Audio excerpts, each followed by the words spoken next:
Hello, everyone. Welcome to episode 317 of the J Situation Podcast. I'm recording this on August 3rd, 2026. Oh my goodness, it's August. Dude, that's crazy. How are all you wonderful folks doing today? I hope you're doing well. Podcast is a day earlier than normal this week. We have blast testing travel, and then I'll be out the week after, so hopefully this episode will tide you over until I return. We've been really hitting you with the publication, so no publication this week, but boy, do we still have a lot to talk about. Today we're going to hit the technical talk for the Otter Creek Labs Infinity 556K. Yeah, that technical report was published last week. That is report 6233. Very long report because there are 3 end cap configurations evaluated with that silencer on the Mark 18. And so that's 3 tests, of course. And also we did a member case study on tone. We compared hearing risk for personnel in the frequency domain. So if you are a PEW Science member, you are able to see that part of the report as well. That was neat. And with this particular silencer, it was really important to do that, we thought, because the end cap configurations were really neck and neck in performance, and that really helped the project team, and I hope helped the public really understand the performance. Okay, because it was really, the different end caps are really close on performance, but there's some nuances. So we went pretty deep in the test program and some stuff we did for Otter Creek Labs. That tone analysis made its way into the public report. Isn't that cool? Yeah, it's pretty cool when that happens, when you guys get to see these client deliverables that really, you really don't see that stuff done publicly, and you got to see it, and PEW Science members got to see that last week. So that is so cool. We're going to talk about that today. And also, completely unrelated, there is a photo of my GAT with today's episode. That's right. I always keep that thing on me. That's my carry gun, the USP45 Tactical, otherwise known as the Mark 23 Compact. Yeah, that's with the slide I got back from Wright Armory. Yeah, I paid them to mill it for the IDOT system, and I put a RMR HD on there. Pretty fancy, tell you what. Yeah. Welcome to the modern age, USP. And so maybe if we have some time today, which I think we will, I'll talk to you about my impressions about the Wright Armory things so far. And if we don't have time today, we'll do it next time. But I think we're going to have time. Okay, so let's get on with the show. If you've been here before, welcome back.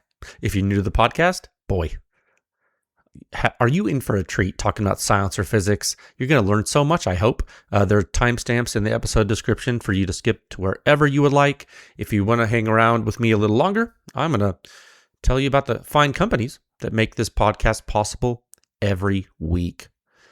The first is Legion Athletics. Did you know that nothing you do, exercise, sports, shooting guns at In-N-Out, nothing is worth doing without consistency?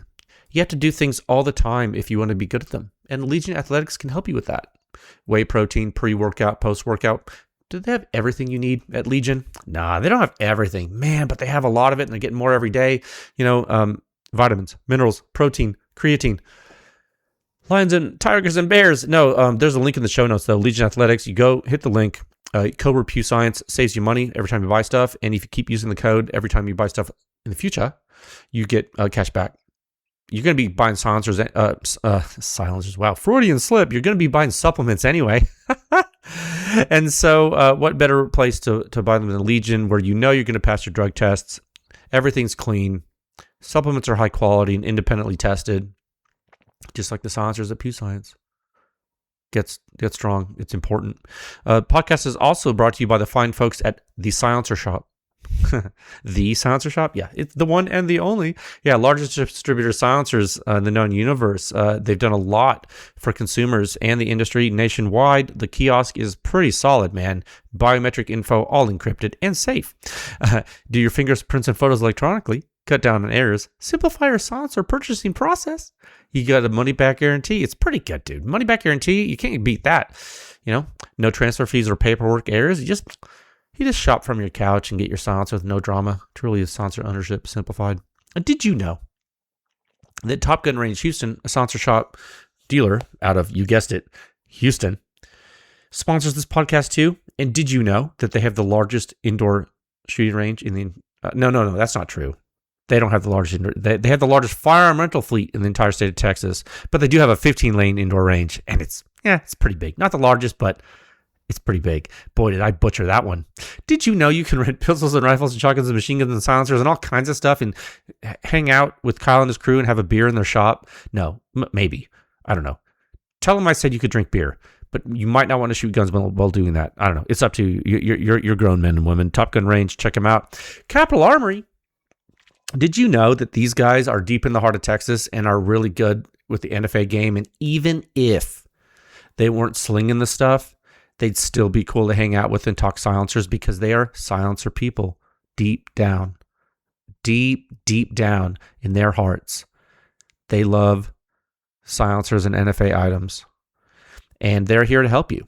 And did you know also, if you're like me and you've gone long stints of working nights where you're not able to get to any civilized open establishments during the daytime because you're on the plant or wherever you are, Capital Armory, you can ship those things right to your door, which is nutso when you think about it. If you live in one of the 42 states where silencers are legal, that is. So, there's always a catch with the old government, you know what I'm saying? So go check out Capital Armory. Finally, this podcast is brought to you by the PEW Science Laboratory. Somehow, we keep doing this. They handcuffed me. No, but really, I direct this lab when I can. When I'm not directing the other one, I direct. And in the interest of public education, continue to do this podcast. And, the whole public research effort, you see it at our website at pewscience.com. And what we're trying to do is push the silencer industry forward one test at a time. And that's not lip service. We really do want to advance consumer understanding, advanced corporate understanding, and industry understanding of silencers. And I think we've been pretty successful so far with our mission. And it's pretty cool. And when you go to pewscience.com, you will see the suppression rating, which is the simplest and most accurate hearing safe rating for suppressed small arms. It's the most accurate one and the simplest one that we have, or we wouldn't be doing it. It's for the entire gunshot, from before combustion takes place till all the combustion is gone and bleeds out of the weapon system. There's no more mechanical noise or anything. It's a whole damn signature. The suppression rating does simplify the science. That's right. We do that in what is called the Silencer Sound Standard. There are 8 sections. It's the most comprehensive silencer data analysis in the known universe. And it's all there for free and public. PewScience.com. And we're never going to tell you what silencers to buy at Pew Science. We just exist to show you how silencers perform. Where you spend your money, man, that's your choice. We're just concerned with the objective physics. And we just want to let you know what happens when you pull the trigger. And we want to teach you about it. Okay, and you can support this podcast. You can support Pew Science and all the testing we do by joining with the membership at pewscience.com, which is really cool. But you don't have to join if you don't want to. I mean, if you join, you get more data, and it's tax deductible, and it's cheaper than a cup of coffee per month, and you get to support this awesome research, but you don't have to join. You can get all the data for free on our website, and if you want, you can just spread the word, let folks know that silencers and guns are awesome, and normalize the use of suppressed small arms. You can just do that if you want. If you don't like subscriptions, don't join. Just maybe throw us a bone to donate or something like that. Maybe you get, maybe you bet on the UFC fight where Conor was going to fight Max, and you bet against Conor and you won a lot of money. Because Conor tore his knee apart because he did some hot rod crap right out of the gate. What a disaster that fight was. What a disaster. Could you believe that? I got 2 topics for you today. The first topic, report 6233. We're going to go full ham on the Otter Creek Labs Infinity 556K. And then topic 2, I'm going to hit you with the Wright Armory iDot on my USP45 Tactical, just because I'm stoked about it. And it's not an advertisement for Wright Armory. I literally paid I don't know how much it cost. It was $700, whatever it was. It was like $600 or $700, I think. When we get to that topic, I'll pull up the invoice on my email and read to you. Anyway, all right, we'll move into topic 1. The time in 9 minutes and 44 seconds. Yeah, that Wright Armory thing's not cheap. But I also carry an HK USP45, so I'm used to going broke and eating ramen noodles for my guns. No. So topic 1, sound signature review 6233. The Otter Creek Labs Infinity 556K on the Mark 18 with 3 different end caps, plus a bonus tone case study for PEW Science members that we're going to go through today too for everyone. And the big question here was, how does the Infinity technology behave when you shrink the bore to be more dedicated for 556? And are there any improvements moving from the larger 30 caliber Infinity to the Infinity 556K on 556 weapons? Okay.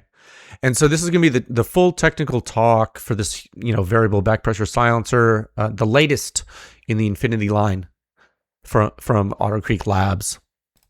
And I think the tone analysis was a huge bonus that, man, I helped Otter Creek, it helped us, and I am really hoping it helped you folks too. And so, just up front, if I hadn't told you already, we do also have 14.5-inch M4 mid-gas data for the silencer too, with all 3 end caps. We just ran out of time before the bell. I just could not get that into the dang schedule yet.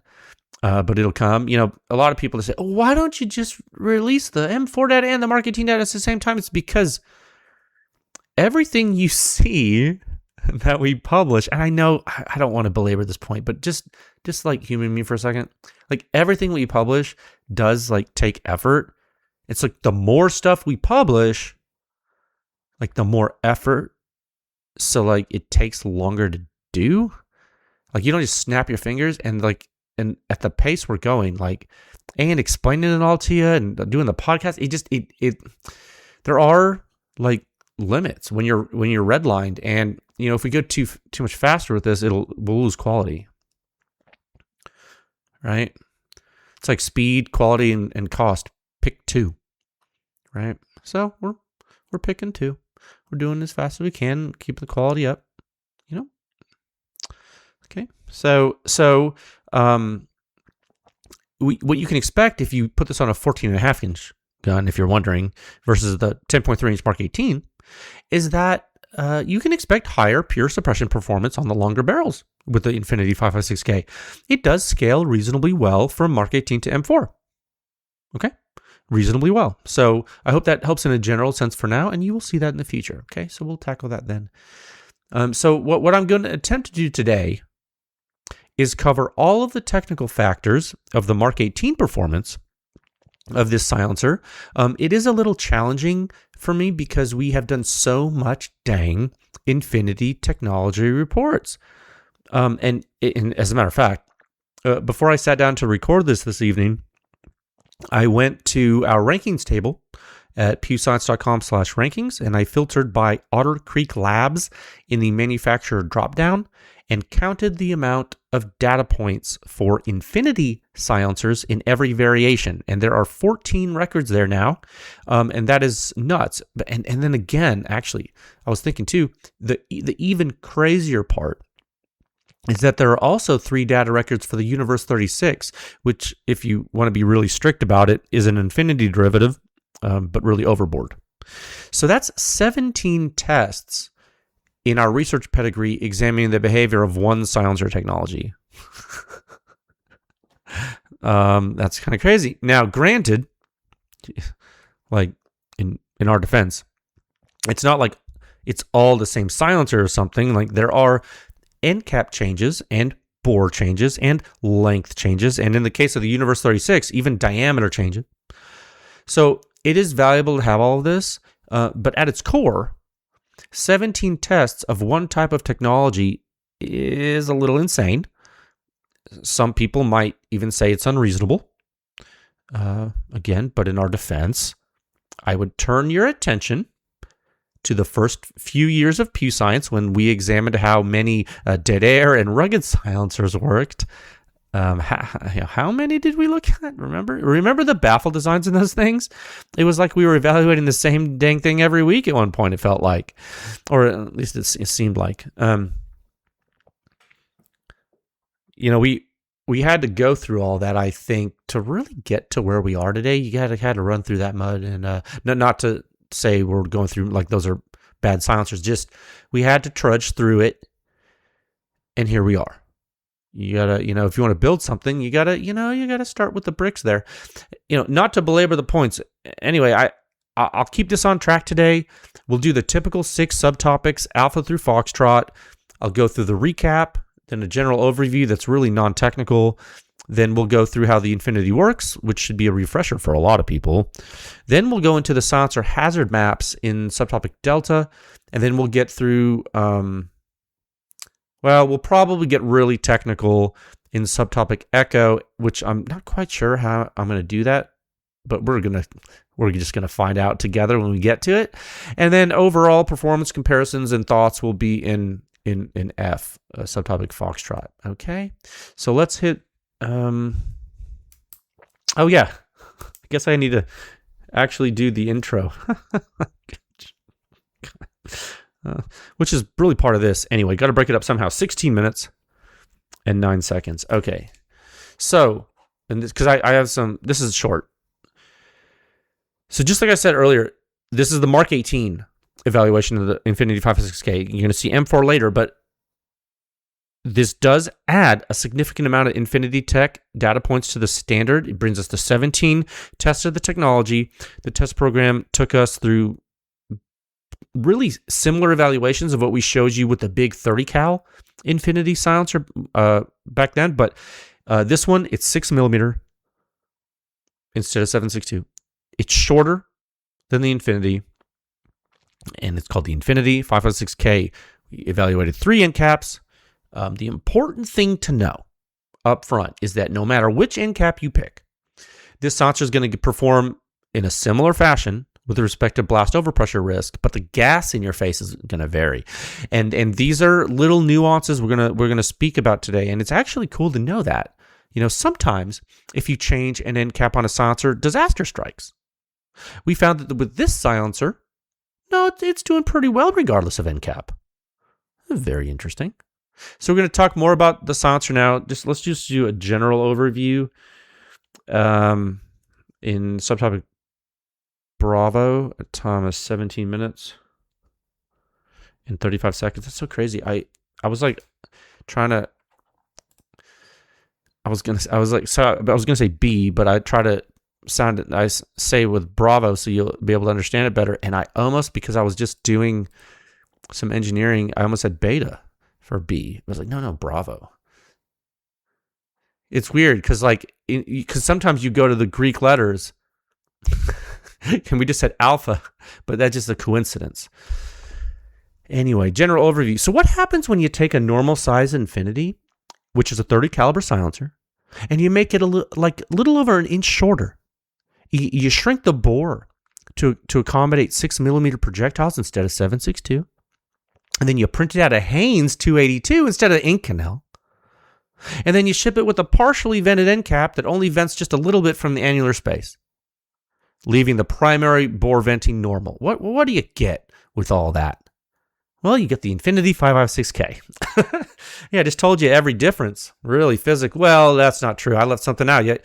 The blast chamber inside the Infinity 556K is a little different than the one in the Infinity, isn't it? Yeah, and the baffle mouths are a little bit different too. So yeah, there are more differences then. We'll hit those in the silencer design in the next subtopic, but I don't want to get that technical yet, so let's keep going here. So yeah, the Infinity system was originally intended, and I think still intended, to be pretty hard use. I think when the Infinity was first released, part of the naming of the model name there, of the silencer, and the statements from Otter Creek were, this silencer is forever, right? Infinity. Yeah, you can pass it down to your grandkids, they say, and you're not going to break it, yada, yada. So to be clear, there are, I think, characteristics of the Infinity that do make that quite likely. I think it is likely that if you use an Infinity silencer and you don't misalign it and get baffle strikes or anything like that, you'll probably not break it. And yeah, partly the material is responsible for that, but there's other things too, geometrically, that make that possible. Now, when we evaluated the original Infinity on 556, clearly you could tell that it wasn't a 556 silencer, right? Now, does it do well? Does the original Infinity do well in a gross sense and outperform the Infinity 556K in overall suppression performance on average? Yeah. I think with a solid 556 end cap, the big Infinity does do that. True. If you look at the suppression ratings of the big Infinity and compare them to the Infinity 556K, the big Infinity it'll be higher overall with 556. True. However, the Infinity is not as refined on 556 as the Infinity 556K. We're going to talk about that more today, but it's not. It's true. The Infinity 556K has a 1.74 inch diameter, just like the other Infinity.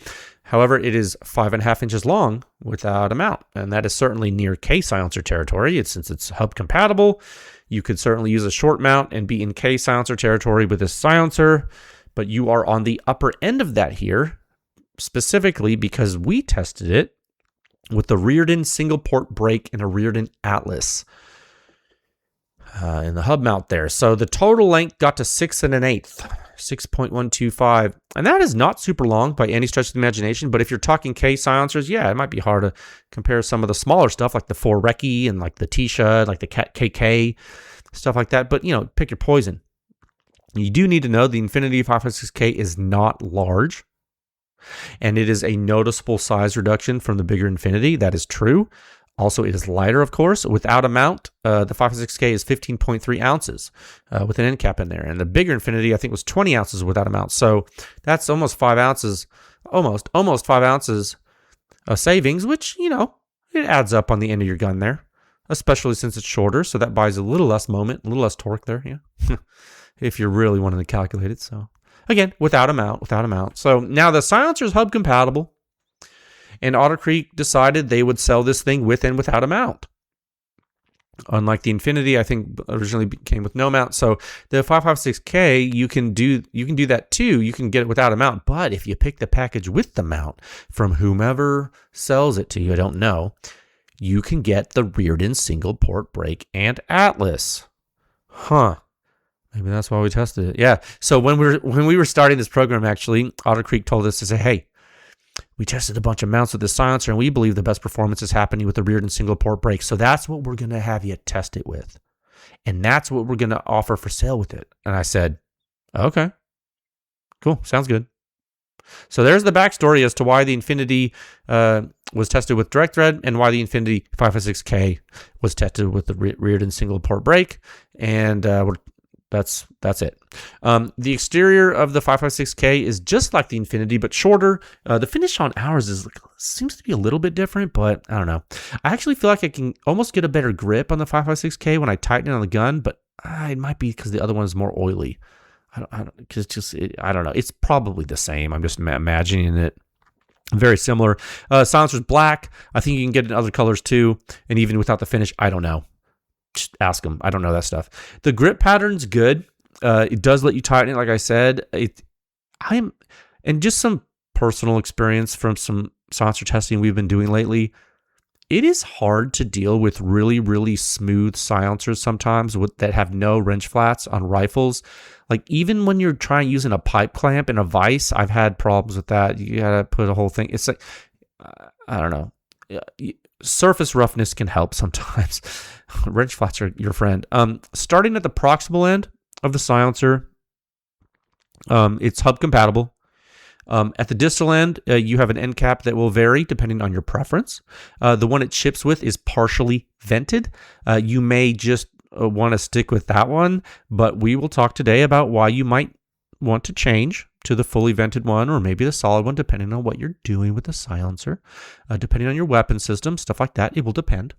Luckily for you, we can tell you exactly what happens when you change that end cap, because we did a lot of testing analysis for that. And to change the end cap, you do the same thing you did with the original Infinity. You get the pipe clamp it comes with, you put the silencer in it, you put the clamp in the bench vise, you tighten it up, you get the end cap removal tool they provide, you put it on your torque wrench, you go to work. I don't recall off the top of my head the torque for the end cap. I know we spoke about that on the original Infinity podcast. I want to say 20 or 30 foot-pounds or something. Make sure it's to spec. Don't He-Man it.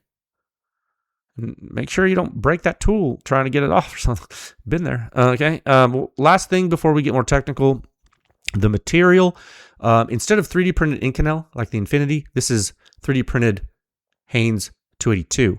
The Cliff's Notes about Haynes is that at normal temperatures, Inconel and Haynes are pretty similar. When things get really, really, really hot, Haynes can be somewhat stronger, and also it can sometimes cool down more quickly. Now, you can't really compare this to the Infinity in this way because they're different sizes and different thermal mass about the heating and cooling. But anyway, we went through the material differences of Inconel and Haynes in excruciating detail when we did the talk about the JK Armament Procore 556K, because that's another Haynes silencer. That was, and I looked it up, I wrote it down here, that was actually episode 302, topic 1, subtopic Charlie. That is where I detail Haynes 282 mechanical properties and material properties and how it compares with Inconel. That episode is actually has been removed from YouTube due to tomfoolery. They just give us a strike. I don't know why. So in order to get that episode, you're going to have to go to the normal way to our website, pewscience.com/podcast to get episode 302, or Spotify or Apple or Amazon or wherever. Just not YouTube, but it's everywhere else. And the title of that episode is it's episode 302, Otter Creek Labs Universe 36 multi-caliber testing and JK Procore 556K tech. So that was in the technical discussion for the JK silencer. That's where you get the Haynes stuff. Go to there to learn. It's deep. So bottom line, Inconel or Haynes probably doesn't matter for you at all for the silencer. And if it does, you would already know. If you really think it matters, again, go listen to that episode. And if you have questions, email us. Okay. Okay, let's get more technical now to the more interesting stuff at a time of 27 minutes and 4 seconds. Okay. One moment, please. Okay, subtopic Charlie. This is the Infinity 556K silencer design and functional physics. Okay, this is good stuff. So just like the Infinity, the 556K is a hybrid design. So we're going to start from the entrance again, but this time more technically. So this is the proximal end where the muzzle device attaches. This is the first expansion chamber, and it has a somewhat different shape than the larger 30 caliber Infinity. On the 556K, the annular cavity is less pronounced, like further back, and the vent array around the reflector actually is like split into 20 smaller vents, give or take, instead of the original Infinity that had 4 larger vents, each at 90-degree offsets. So when I see the vent array in the 556K, it makes more sense to me than the vent array in the 30 caliber Infinity. But, maybe Otter Creek tested a bunch of different vent structures on the first Infinity and found the larger vents on that one were better than a bunch of smaller ones. I don't know. Either way, I think this is my personal opinion. I think the 556K array seems like a technically strong solution. Like if I was looking, I was like, yeah, I would do it like that. But that's just me. It seems like a technically strong solution. I just want to let you know that vent array is extremely important, as it is in many hybrid designs, as it allows the blast load clearing off the first reflector. It allows that to drop impulse, dump pressure to the annulus. That's the physical mechanism by which it's dropping impulse. And in the Infinity 556K, like other silencers with the Infinity tech, the annulus is a really, really important thing for performance.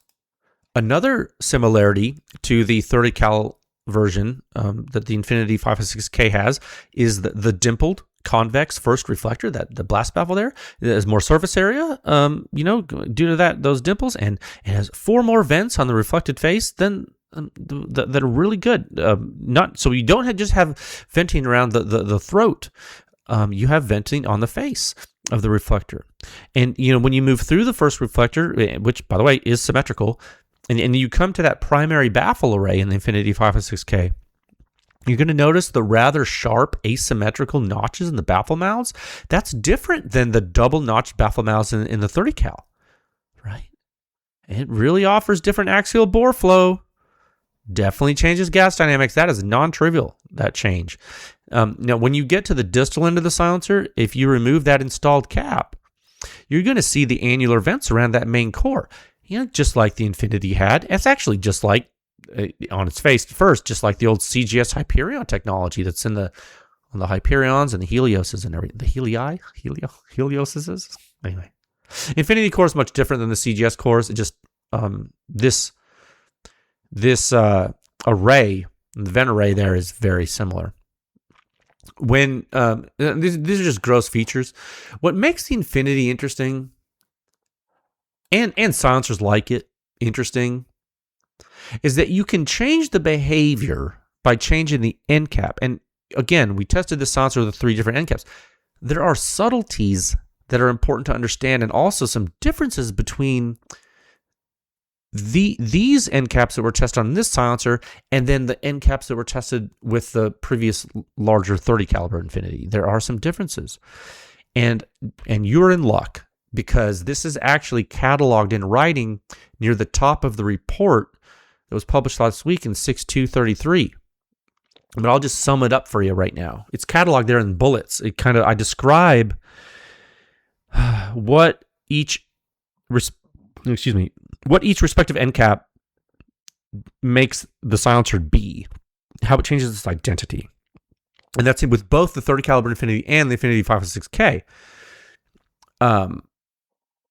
And so just to get through with you here. So with the solid end cap, with the silencer, it gives you the 243 caliber, because remember it's 6mm. It gives you the 243 caliber end cap orifice in the silencer, and it seals off the distal annular vents, okay? The annulus is still used, but its utilization is capped and limited, okay? That with the solid end cap. Now, then you have the partially vented end cap. Well, that end cap is identical to the solid cap, but it has 3 vent holes. They're 120 degrees apart, and those are each aligned with the distal annular vent array. So this end cap allows direct annular venting to atmosphere, but only from 3 fixed locations with a fixed hole size at each location, and the primary bore has no added venting. So it's the same when you compare it to the solid end cap in that respect, okay? But then, now the third one, you get the fully vented end cap. Now this end cap, just like the partially vented end cap, you got direct annular venting, but you just got more of it. But then it does something else. It adds 3 more vent holes, but this time they're closer to the center. So now they're adding primary axial bore venting. So you see, it's not just adding holes to the end of the silencer. The vent area and the locations from which the vent gases originate, both those things are changing depending on your choice of end cap. You're changing 2 types of things here. You're not just putting holes in the end. And that people that simplify it, they oversimplify. They say, "Oh, just adding holes." No. You're not just adding holes. It's dialed, man. This silencer changes, functions, and behaves differently based on these nuances. Now, if you recall, with the 30 caliber Infinity, the permutations were a little different, weren't they? Because remember, first, well, it's a 30 that thing was a 30 caliber silencer, so the bore's bigger. So when you put the solid 556 end cap on it, it was still a 30 caliber silencer, it just had a distal orifice restriction. Then when you used the vented 556 end cap with the big Infinity, it had added axial vent and annular vent, much more similar to the fully vented end cap with the 556K. And then with the 762 vented end cap with the big Infinity, that was like the vented 556, the fully vented 556 end cap for the 556K, but with a bigger primary hole. You see, so there's some nuances here. So when we evaluated those 3 end caps for that 30 caliber Infinity, you saw the more venting you allowed, the more wild the combustion propagation became, the more inconsistent the blast momentum was. You could see that in the blast impulse traces. You could see it. Why would that be? Why was that like that with the big Infinity? Well, it was because of overbore. The 30 caliber bore of the silencer couldn't control the blast propagation as well unless you restricted that distal orifice. Now, is that a trait of all 30 caliber silencers on 556? No, it is not. There are actually several 30 caliber technologies that exhibit robust blast momentum consistency, and even higher than that of the big Infinity. It's just how the 30 caliber Infinity behaves when you vent a lot. Okay, it's part of its fingerprint. But But that doesn't happen on the Infinity 556K, which is the subject of the talk. I know I keep going back to the big Infinity, but it's topical. It's very important to understand the difference. With the Infinity 556K, it's actually much more controlled, regardless of the end cap you choose. And it's really interesting to note the partially vented end cap, the one that just adds annular venting, but it keeps the primary bore venting the same. That end cap is the one included with the Infinity 556K. Yeah, so that's the default configuration. And as we go through today, it's actually technically the highest performer overall. Yeah, and it strikes the best balance. And that's what our data shows. And that's what Otter Creek Labs sells as the default. Makes you think. It's almost as if the data and analysis is representing physics of what's happening. Big if true, right? Weird. It's almost as if the data is real. Weird. Anyway, no, it's like, yeah, you think like if this was wrong, you'd see a sign.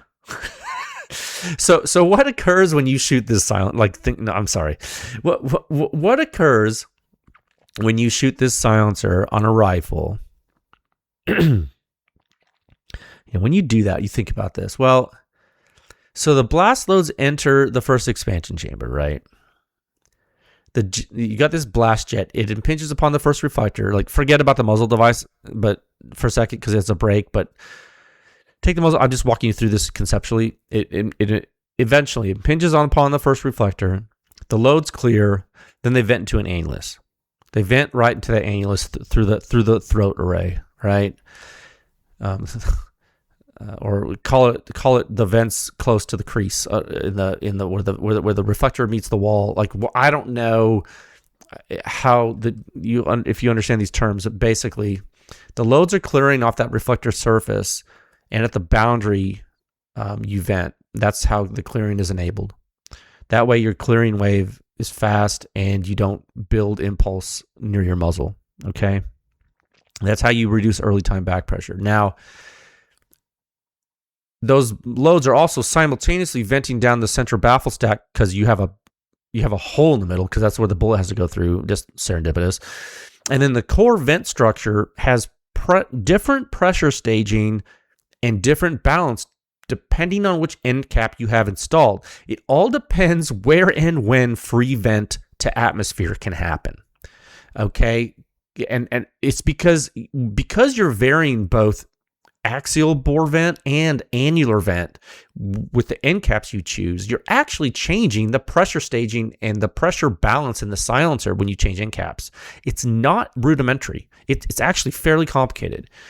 So what that's going to do, it's actually going to change the hazard field around the weapon, both in blast overpressure and blowback out of the ejection port in the case of the AR-15. When you change end caps, it's going to change everything. You know, it just so happens the Infinity 556K is pretty well rounded, and it doesn't change it too much, but it does change, and it is measurable and it is noticeable. Okay, so we're going to look at these phenomena now. We're going to look spatially. Okay, at a time of 38 minutes and 18 seconds. We'll do this with the visual tool we have in PewSoft HD, which is the blast hazard prediction tool from PEW Science, and we're going to show you that dynamic modeling here. In Hazard Map Brief 8.1.30, okay, this accompanies the full report of the Infinity, of the Infinity 556K, that is. And this, of course, you can look at these maps in the full report in 6233, or you can look at them in this brief. It's up to you. Both are public and free. It doesn't matter. So at first glance, when you look at these three maps, and again, I truly do mean a literal glance. If you just glance and you don't focus hard, and you let your eyes go blurry, don't even look at the words. At first, you're like, oh my gosh, they look pretty similar. The colors look so similar. The contours look so similar. And they should look similar. And the reason all three maps should look similar to you is because it's the same dang silencer, just changing end caps. And it just so happens the way the Infinity 556K is designed, the resulting overall suppression ratings are pretty dang close on the grand scale here. Okay, it's a 0 to 100 scale, and they're pretty close. All right, so let's look a little closer, though, to see what's happening. Look at the physics. So we'll start with a solid end cap and its map. When you look at that map, you have the most controlled distal momentum out of the end of the silencer, which makes sense, right? But what else happens? Well, the ejection port blast is the most hazardous. It is. Flip back and forth and look at them. The ejection port blast is most hazardous. And that stands to reason because the configuration has the highest back pressure, doesn't it? It's not extremely high back pressure because, again, the Infinity core still has that blast chamber venting going for it right to that annulus. So your early time flow rate's really high. So the back pressure is not super high, but this is the highest back pressure configuration of the silencer when you use the solid end cap. So that's what you see in that map. Now you move to the partially vented end cap map. That's figure 2 in the brief here. That's a really interesting case because you're venting the same from the axial bore, but you added a few annular vents. Okay. And then you're dropping ejection port blast because of a back pressure reduction. Okay, that's good. And your distal momentum control drops a little bit. And that makes sense because you're venting more from the front. You can see the jet stability index parameter there. It drops on the plots there. It drops. That's the reason that parameter drops is because that's caused by the omega metric dropping. So the jet behavior out of the silencer gets a little less focused. It starts to destabilize. Makes sense, yeah? But then something special happens. The hazard 1 meter left of the end cap of the silencer here with the partially vented end cap there, it actually decreases a little bit compared to the solid end cap. We're going to talk about this next, but that's pretty weird, right? At first glance. It's actually due to some tone factors in the signature, which is related to flow rate. That's right, because remember, tone is baked into human hazard, which means tone is baked into the suppression rating. And at high frequencies, you have more dangerous signatures.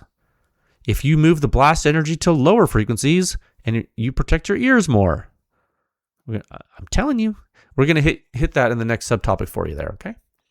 Now, you move to the fully vented end cap map there.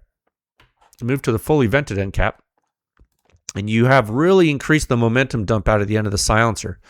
Now, this is figure 3 down in 8.1.30. Now, you look at that bottom plot. Wow, now you really increase the momentum dump. Why? Well, you're venting more from the primary bore and more from the annulus. You're venting more from 2 parts of the silencer. So you've really ramped up the distal venting, and the hazard map does reflect it.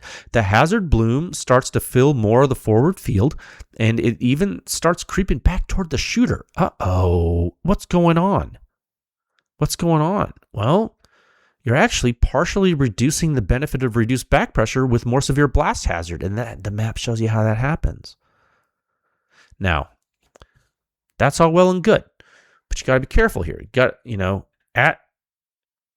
Make no mistake, as you increase distal venting, you are dropping back pressure. Gas blowback is being reduced. So you're getting a benefit. Even if the suppression rating drops at the shooter's ear, you're still getting a benefit from the fully vented end cap because you're dropping back pressure and you're having less blowback. Because you got to remember, guys, suppression rating, whether it's shown you on a scale, a bar chart, or a map, or the hazard map, this is on an untuned gun and it's displaying blast hazard. Sometimes it's going to correlate with back pressure, but sometimes it's not. Like, when it does correlate with back pressure, like, I don't know, for example, between the solid end cap and the partially vented end cap, that makes sense, right? Straightforward. But in the case of the fully vented end cap, which has the least back pressure possible from this silencer, the excess muzzle blast makes it back to the shooter and it increases shooter risk from blast. And that drops the shooter's ear suppression rating. That doesn't mean that it has higher back pressure. No, it means the hazard is coming from somewhere else. It's still low back pressure. Okay, so I hope that nuance helps. Like, it's important to understand where the hazards are coming from, and that's why we measure how we measure, analyze how we analyze, and present the data like we present it. Okay, very good. The maps, they're also going to let you get a good idea how the different end caps of the silencer are going to behave around different reflecting surfaces. Like, as a general rule of thumb, just if you've been like paying attention to this stuff, the more red that you see in front of the operator, the more things will get a little louder when there are walls around you. That's kind of a rule of thumb, in a basic, gross sense. It's just physics. Yep. Okay. Just reflections. Okay. Now let's get way more technical, even still at a time of 44 minutes. Nope. Missed that post. 45 minutes and 6 seconds. Well, he could never be a DJ. Okay. A subtopic echo, high level performance. Yeah, just at a high level. And I want to talk about tone and why it matters. So let's do this. I had the hazard map brief open 8.1.30. Now I'm going to go back to section 6 of the standard with a report, which is 6233.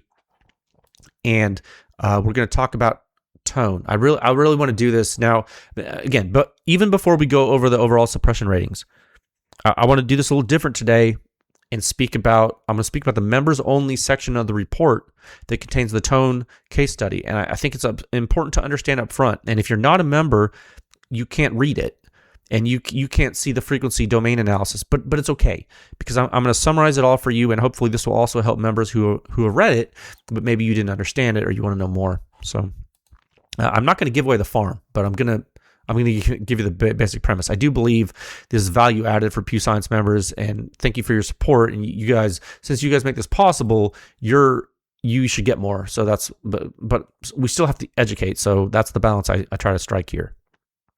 So you can follow along if you're a member, and if you're not, just hunker down and let me explain it to you. So clearly, as you just saw in the hazard maps, the fully vented end cap is going to be the loudest, right? That this should be by inspection. You should think that or know that. And it makes sense. Now, what happens if you use one of the other two end caps though? That's where it gets fuzzy. So let me tell you a story. So we at PEW Science, as well as Otter Creek Labs, both parties had predicted that the solid end cap was going to be the safest in the gross risk field forward of the operator and laterally. And it was going to sound the quietest. That was based on the 30 caliber Infinity, the technology, and that was our hypothesis. I'm fairly certain it was the hypothesis of Otter Creek Labs after speaking with them too. Okay. So two different groups had hypotheses. PEW Science had a hypothesis and independently, and so did Otter Creek Labs, okay? So let me tell you something. So we tested this silencer, did the whole thing, and multiple weapons, multiple end caps, and everything. We did the QA/QC. Then we did the analysis, as we do.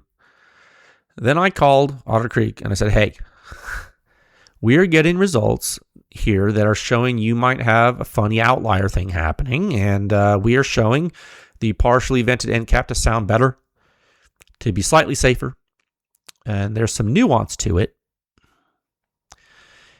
And PEW Science and Otter Creek Labs agreed with each other. We both agreed that we were going to get to the bottom of this before presenting the results publicly. That is what we agreed about. And so PEW Science did what is shown in the member section of this report for Otter Creek Labs, and now members can see it. This was done to get to the bottom of something in detail. It's literally an engineering deliverable that you can see. That is why it costs money to do these things. I don't know of anyone on earth that would do this without having an engineer do it. So you have to pay them. Okay, so we show you that when a healthy, normal human ear hears someone shooting the solid end cap, the signature can actually be harsher. The ear response gets a little more severe in the higher frequency ranges there than the partially vented end cap does. And as a corollary to that, when someone hears someone shooting the partially vented end cap, the ear response gets a little more severe in the lower frequency ranges instead of the mid to high frequency ranges, like the solid one. And so what does that mean? What's the takeaway here? Well, it means that technically Because of the higher frequency inner ear excitation of the solid end cap, a bystander is technically a little safer when the partially vented end cap is being shot than the solid end cap. That is what the math shows. That is, we showed you the math. We showed the math in the report. Now, you may have caught something I said earlier. I said someone hearing you shoot having healthy ears. Okay, yeah, I didn't say that for fun. The reason I said that is because if you don't have healthy ears, or like you have hearing protection on or something, or you have inner ear damage causing you to have compromised hearing above around 2,500 or 3,000 hertz or so, guess what, Buttercup? You're going to hear these two end caps differently than what the frequency domain analysis shows. That's right. Again, the math and text in the member section of this report shows you this. So in layman's terms, the partially vented end cap will have a deeper tone than the solid vented end cap. Now, when you add ejection port blast, things get a little different, but I tried our best here to isolate the muzzle waveforms in this analysis so you get an idea of the pure suppression differences, okay? The reason this is happening is due to high distal flow rate dropping frequency. This also happens in things like the Huxworks flow silencers, but it happens with those to a much greater degree. Why would that be? Flow rate's a lot faster at the end of them. We have member research supplements showing that. By the way, we've had them for years, and if you were interested, and there are even research cautions in the Huxworks flow reports warning you about it. We have done our best to communicate it. You can only write so much on a website. So the bottom line here is that the Infinity 556K will get more boomy as you vent, but not to the degree of the Huxworks silencers. Proving all of this with testing, with physics, with math, is what we did for you. All in black and white. Instead of standing up and saying, I love the tone of this silencer, it sounds good. No. We put our money where our mouth was, and we did an engineering case study and put it on the website. Okay? It's there. We try our best to educate. All the information is there if you seek it. And if you don't know where to find it, just email us. Okay? Hope it helps. Now, let's go over the overall performance now. So I was just looking at that. I'm still in 6.233. Scroll up to the very tippy top of the report. I want to talk to you about the suppression ratings. Okay? All right. We're going to go. So you get a suppression rating graphic for each configuration, each end cap, and a hazard map that we already went through next to it, or each graphic too. All right, so bottom line up front, we're going to do the muzzle ratings first. It'll be easier this way and topical. So with the solid, 1 meter left of the end cap, you get 35.9. Partial vent, 37.4. Full vent, 32.6. Okay, so that mirrors what we just spoke about. You know, a little difference there. The partially vented end cap slightly edging out the solid end cap due to tone, like we just talked about. The full vent loses to both by a greater degree. Makes perfect sense. Now let's do the ear ratings.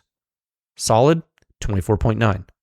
Partial vent, 27.6. Full vent, 25.9. Okay, again, makes sense based on what we've spoken about. Less back pressure with the partially vented end cap, better tone. Gets you a few points higher at the ear than the solid. Makes sense.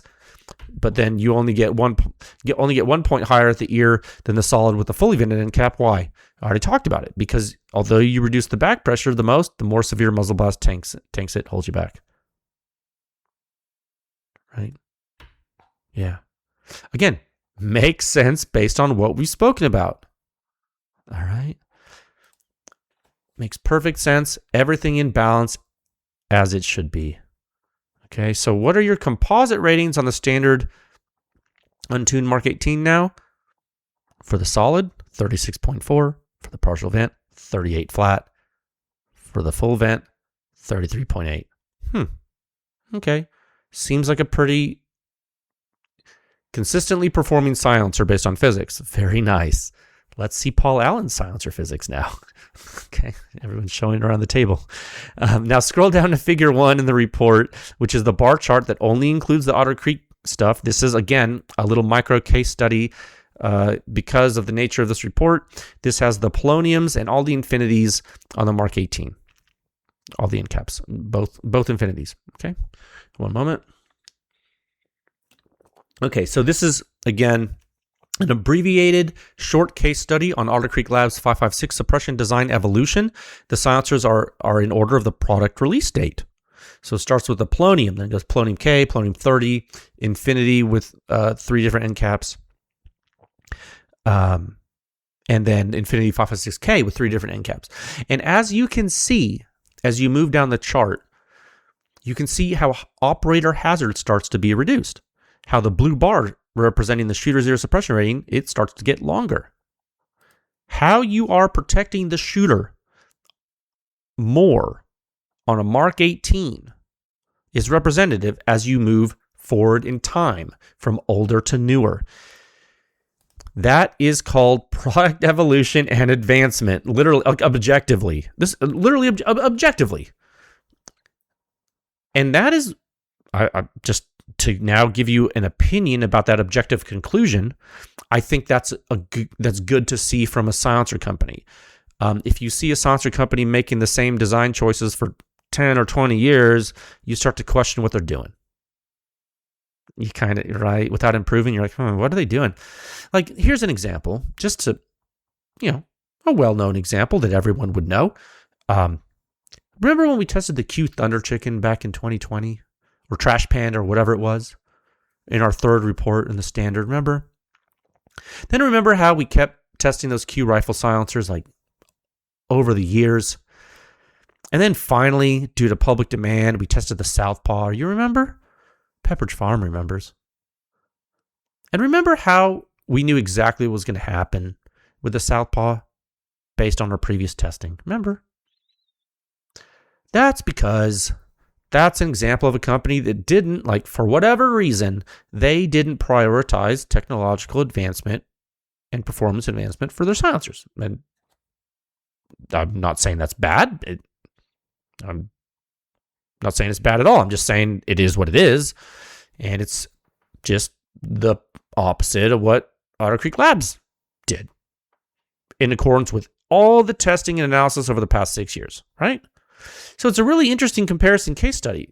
That Q stuff, it's not in the report here, but it's public. It's in the Silencer Sound Standard, and it's been there for years. And I think this is a really good point to make, and it's extremely topical, and I think it's extremely relevant to the state of practice at large. You can take 2 complete unrelated companies and look at their evolution over long time periods and their objective product performance, and look at how one is advancing and one isn't. I think that's a good thing to talk about and think about and know. Okay, yeah. So below figure 1, you will see a blurb about each of the Otter Creek Labs silencers in the chart and what they are, how they work, and why. And then they culminate with the Infinity 556K. You can read that on your own time. The big thing about the big thing to know about the 556K is that it is the most balanced and controlled 556 silencer Otter Creek Labs has made so far. That is our opinion. I don't know if Otter Creek Labs thinks that, but we think that based on our data. Now, is it outperformed in pure suppression performance by the full-size Infinity? Yeah, by a little. But it's more balanced than that 30 caliber Infinity on the Mark 18. It just is. Now, we can go pretty fast through the rest of this. All right. I think we're going to go faster than typical in the interest of time because we're almost an hour in. We got to make sure to cover everything. Because I think we've already spoken about the gross physics through this talk. You already know how an Infinity works. But now, what's really cool is you're going to get to look at this in blast pressure space and blast impulse space, which is one of the powers of blast testing. And what we honestly, I'm going to toot our own horn for a little bit. I know a lot of people don't like when we toot our horn. I'm going to toot our horn and say we were the first ones to show blast impulse plots for silencers, I think, ever, publicly. I don't think anyone else showed the actual blast impulse, like the integration of the time domain like this. It's something we use in the blast community for, decades and decades and decades, but for silencers, I don't think anyone did it. So it's a powerful analytical tool. And all it is calculus. It's really easy. Like, it's been open source since Isaac Newton. You know what I mean? So it's pretty cool.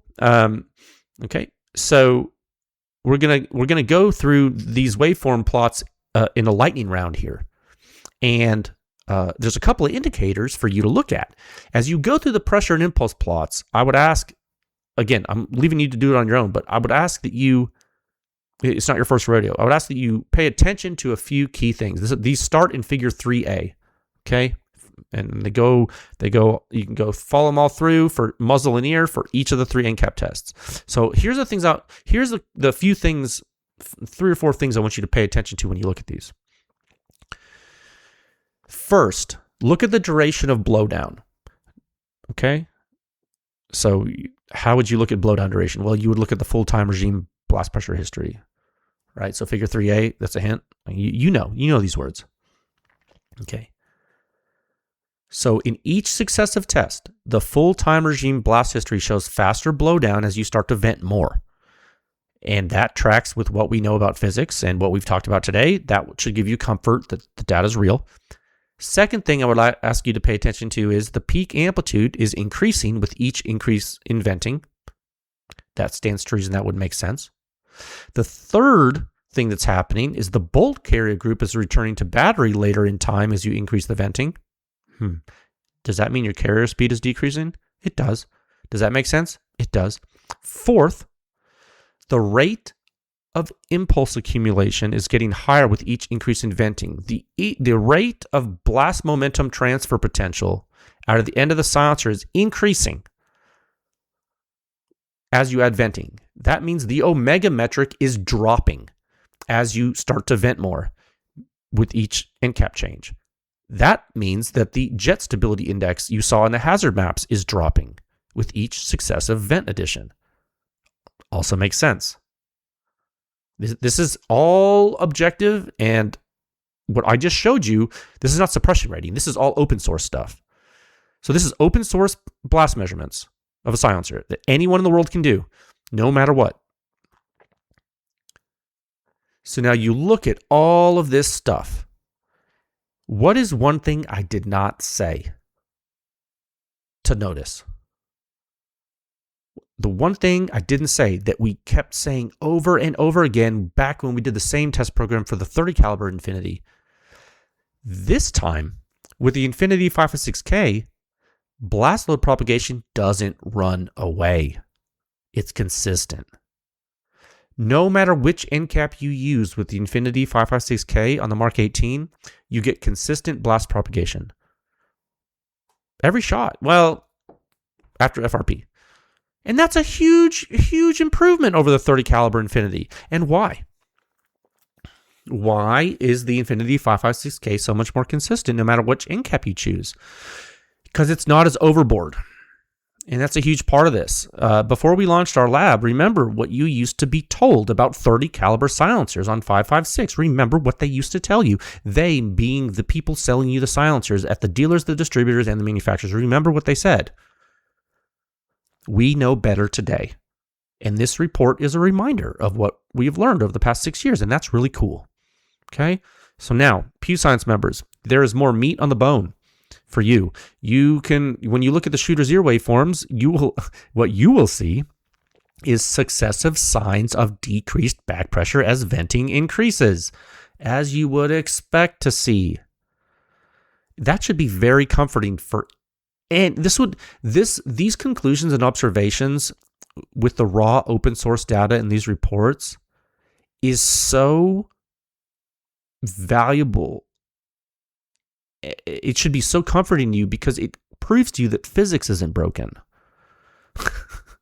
That's what we always joke, in the blast lab. We say, man, physics didn't break today. That's refreshing. You know what I mean? Okay, I think you understand the Infinity 556K now. Let's see how it stacks up to other silencers. Let's do that. Let's do a performance comparison. Time of 1 hour, 4 minutes, and 40 seconds. Okay, one moment. Okay, now I will say, and I will admit, and I don't like it, but it is here. The bar chart's out of control in figure 15, so it's too big. But just to really quick before we leave it, the good thing, or there's one good takeaway here, the Infinity 556K configurations are toward the top. Near the short end, the silencers are ordered by length in the bar chart. So since they're to the top, you can see how long their bars are, you can see that the Infinity 556K configurations, like all three of them, are performing pretty competitively in the length class, just in a gross sense. Now, if we go to the rankings, and I pulled this up because rankings table in section 7 of the standard is like way easier to use, sortable and filterable. It's easier to see what's going on. You pull up the rankings, public or member, doesn't matter. Select Mark 18 as the weapon system in the drop down. Now you got 68 test records in that, which is a lot. And you can sort by whatever you want. If you sort by composite suppression rating descending, you have the full size Infinity with the solid 556K end cap at number 8 on the list. And then the partial vent 556K. Yeah. I'm sorry. Yeah, number 8 is the full size, the 30 caliber Infinity with the 556 end cap is number 8. That makes sense. And then the partial vent 556K is number 10. So it's really close. And then the solid 556K is then 16. And then the full vent 556K is 25. So they're all on the first page. There, the top rankings on the Mark 18, all in the top 25, and just depends which end cap you use. In a broad sense, the silencers are performing objectively well. Okay, now let's talk about some silencers that this thing is close to on the Mark 18. So, let's go back to the, and it's easy because if you go back to the member, or not member, the member or free report, and you scroll down to section 6.233.6, under figure 15, that was too big, there are a bunch of headings there where I delineate similar performance at the muzzle and ear for each end cap configuration. So there's going to be 1, 2, 3, 4, 5, 6 bulleted lists. We'll just say them really fast. On the solid, with the solid end cap at the muzzle, this silencer is kind of like the BDE 556, the Vent Spiritus, the LPM Torch with a solid end cap, the Cat ODB, and an RC2. Okay. Makes sense, right? At the shooter's ear, kind of like a Recce, kind of like a Direct 30 Lazarus 6, kind of like a CGS SCI 6, kind of like a Lahar 30. Okay. Checks out. Now, but when you move the partial vent, well, now you're hitting closer to a Polonium or a DSX or a Lahar 30L or off-grid operator TI.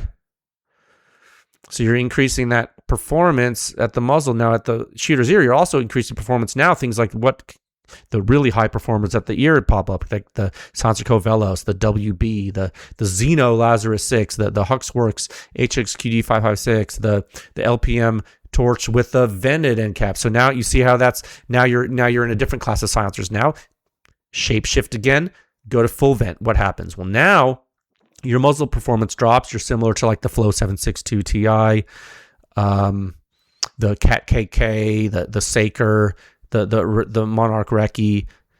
But then you look at the shooter's ear. Well, now you're kind of in a weird mix because you've kind of neutered yourself from the partially vented end cap because of the stronger muzzle blast. So now you got the LMT Ion, the Recce again, and the Lazarus 6 direct thread. So the operator TI. So you see how you're bouncing. You're bouncing in competition levels with the Infinity 556K, depending which end cap you pick. But again, they're all pretty similar, which again highlights what I said at the beginning of the episode. Right? But the common theme, if you want to be technically strict, is that as you vent more, the performance starts to be more similar to the high flow rate silencers. As you vent less, the performance seems to be more similar to larger silencers and maybe some restrictive silencers depending on the model and where you're measuring. So this overall passes the smell test, right? It's consistent. It's repeatable. It's important to know that as you change to the vented end caps, you get less blowback during rapid fire. Okay? And when you tune your gun, that can affect that, but when you shoot rapidly, it's the fully vented end cap is going to give you probably the best operator experience with blowback. It depends on your gun. You can try it. You don't have to buy a new silencer, just get the end cap, right? So overall, and I would say, before I leave that point, remember, the low alpha parameter of the silencer, you really, really, really, really, really have high early time flow rate in an Infinity silencer, regardless of end cap. So that really helps. So even if you have a solid end cap Infinity 556K, it's not going to be as high back pressure as a Polonium. But if you really want to drop it more, you got to vent the end cap. Okay. So overall, I would say the Infinity 556K represents, again, in my opinion, probably the most refined and complete version of the Infinity tech from Otter Creek Labs for 556. Like, can you do more with a 30 caliber Infinity? Yeah, you can, I think, because it's more versatile because you can put on more stuff. But for 556 suppression strictly, I think the 556K is smaller and lighter, more controlled, and probably a more specialized candidate for 556 systems overall. Do you lose a little bit of performance strictly? Sure, but I don't know, man. It's a strong contender. So, is it a world beater? Nah, dude. Is it a very hard use and durable silencer? Does it offer competitive high performance in the modern market, like compared to everything else? Yeah, I think it does. Yeah, so I'd say good job, Otter Creek Labs. A very interesting study. Thanks for trusting us to do it. Most of all, thanks for choosing to share this with the world, and thanks for letting us do that extra credit there and show the members. That was cool too. I think this advances the state of practice overall. I think it does that through education. I'm very proud of this project. I think this is a really good one. Very proud of this. Okay. That's all done. Now let's talk about the USP if we have a little bit of time here. Topic 2 at a time of 1 minute. 1 hour, 11 minutes, and 50 seconds. Okay, guys. One moment. Wright Armory IDOT on the USP45 Tactical. I did it. I just want to give you my initial thoughts. This is my daily carry. So it's a really interesting option. If you want to modernize your beloved HK USP and other HK hammer fired guns, so I wanted to talk about it. And this isn't going to be long. I just have some quick thoughts. And I know a lot of you folks wanted to know. So this took 2 months from the time that I sent the slide to Wright Armory, from the time I sent it to them and they got it to the time I received it. And I sent them a spare, brand new USP45 tactical slide that I bought from HK. So I sent it to them, and the time it was returned to me was 2 months. It wasn't too shabby, because they got to mill it. They got to blast it, mill it, and then send it off for nitride, and then bring it back, and then install parts in it. Right. So let me give you the high points real quick in the short time we have left. I told you I was gonna tell you how much it cost. Oh, dude, hold on. Let me go on my email really quick. I'll tell you guys right now. I gotta sign in again. My session expired. I'm sorry. Let me pause this so I don't belabor you. Okay, guys, I'm back. I logged into my email and I found my Wright Armory order summary, and it looks like for my HK USP45 Tactical, I ended up buying 2 plates. I bought an RMR plate and an acro plate, because I didn't know what optic I was going to use at the time. I didn't have any special coatings, just nitride, and I sent them a brand new slide, so it was clean. Total with tax there's no tax, but total with credit card processing fee and shipping, and I think I got 2-day shipping with $1,000 insurance. The subtotal was $640, shipping is $57, credit card processing fee $20. Total was $718.75. So it was expensive. $718.75 is expensive for getting this type of work. on a legacy system. And some people might, I don't know, they might think that's too much or something. I guess it just depends what I got 2 optic plates, so I don't remember how much each added. It's not itemized like that, but I think that I appreciated the quality. And I'll talk about that. So okay, so when I sent it, I didn't include the barrel or the recoil assembly. They tell you to include that, but I didn't include it because they don't need that. I sent them the spare slide, which I bought from HK. I had HK build that slide with all the parts in it except for the sights. You feel me? So when I received it back, this slide from Wright Armory back, the nitride finish, it looked perfect. The front sight was installed correctly. It doesn't have a dot on it. The rear sight is in the IDOT plate dovetail, and by the way, that the IDOT plate dovetail is a Glock dovetail. Everything worked great. The finish, it looks so good, and it's maybe a little darker than the factory HK. I might have just cleaned the gun. I don't know why. It's in the picture. You can see they look so similar. They do nitride over the serial number and the proof marks, if you care about that. Note that the spare slide I got from HK, here's some HK trivia for you. The spare slide I got from HK was serialized inside the top of the slide, not on the outside. It's interesting, right? And the proof marks and the date code, they were on the outside, but they had serialized it internally. And that was from factory HK supplied, brand new. Isn't that interesting? The more you know.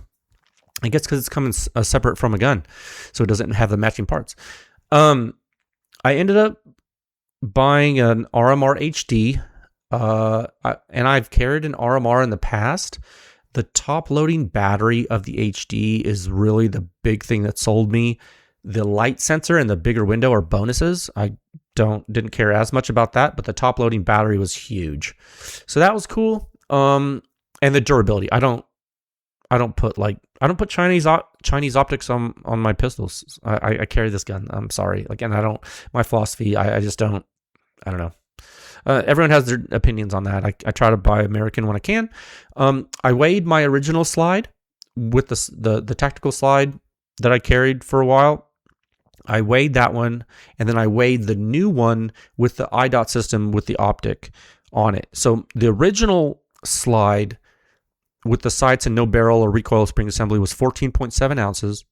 And then the new slide with milled, so the subtracted steel, but then with the plate added with its screws, so added steel. And then the Wright Armory iron sights, which was added. And then the RMR HD with those screws. All of that installed was 14.9 ounces. So that's a cool 0.2 ounce difference. And so it's a little bit heavier than the stock slide with an optic. And the stock slide didn't have an optic. So, dude, I was like tickled pink with that. I was like, oh, wow, we've maintained inertial resistance, which is great. The function should be perfect. And since this is my carry gun, I was like, perfect. Okay. Now, a little idiosyncrasy, and this is something that I don't know. I don't know if a lot of people talk about this, but I figured I'd tell you. So like when you zero a red dot on a pistol, like it might not line up with your iron sights in the elevation, right? That makes sense, right? Well, what has never made sense to me, why iron sights would not line up in windage to your red dot. Because right, geometry would dictate they should. I know they're two different sighting systems, and the elevation is not going to line up, but the windage should, you would think. I find that when I zero my red dot on this gun, it's slightly to the left of the irons, and so that makes sense to me, because if it was perfect, I'd be really surprised, because those irons, there's no way those irons are zeroed to the gun, because Wright Armory installed the iron, the front sight, and then installed their rear sight into the dovetail of the freaking plate to the spare slide I sent them, but they didn't have the whole gun, so they couldn't have zeroed it. It'd be impossible. So to make sure the iron sights are zeroed, I'll just have to drift the rear sight in the IDOT plate dovetail slightly, just like you would zero any other pistol. You move the rear sight, you wouldn't move the front sight. If you can move a rear pistol sight, you would move the rear sight. If the rear sight was fixed, you'd have to do something else. But I'm just saying how this would work. I don't know. I may or may not do that. I don't care because I use a red dot and RMRs are good. Anyway, note that if you do want to drift the rear sight out in the plate, there is because remember with the Wright Armory system, the rear sight is in the plate. It's not in the gun anymore. There is a set screw in the rear sight that is tightened, right? And those work because you would tighten the set screw. It would push down on the base plate, thus forcing the sight up, wedging it into the dovetail further, making the friction fit super, super tight, like increasing your normal force, therefore increasing friction force, therefore retaining the rear sight better. That's what set screws are for in rear sights. Point is, if you're going to drift that, make sure you loosen that screw. You're going to have a bad time. Use a proper fixture and tools. Don't break your gun. I zeroed the RMR HD at 25 yards. I have a little pistol rest that I put on a table there and shoot at 25 yards because I am not a good enough shot to zero a red dot offhand at 25 yards. Some of you probably are. I'm trying to practice and get better, but I'm just not there yet at 25 yards with this gun. So I had to use a rest to zero the red dot. I got my pistol rest from Amazon. It's pretty good. I like it. So I think my USP is finished now. RMR HD, thanks to the Wright Armory IDOT system, which has modernized my gun. I have a Surefire X300 Vampire, thanks to the Mr. 9 rail adapter that facilitates putting a modern light on my USP. I carry the gun with optic and light every day in a custom in the waistband Kydex holster that I had made by a company called Next Level Tactical on Instagram. The gentleman lives in California and is a really, really, really good guy. And he made chocolate chip camo for my holster, which reminds me of my dad. So I kind of like it. And then the LEM match hybrid trigger is in my gun. All factory parts, so they're reliable. And I'm all set. 45 ACP. I love it. I suppress it with my Tyrant 45 there at the end of every practice day, and I put that in the today's photo so you can see my silencer there. Yep. Okay. I kept the USP discussion as brief as possible. I hope that answers your initial questions about the Wright Armory IDOT system. It was expensive, but now my USP is modern. I have hammer fired, consistent light trigger pull, light optic. The drip is immaculate. I hope you folks learned some good things about silencers today. Again, like I told you at the beginning there, I'm going to be on travel doing blast testing for Uncle Sam the rest of this week, and then I will be out next week. So we will reconvene the week after that, and hopefully I'll have some data for you. I'll try my best, okay? I hope you have a wonderful couple of weeks, and please stay cool. Please have fun. Please stay safe. Go shooting. And I will talk with you folks again soon. Okay, bye.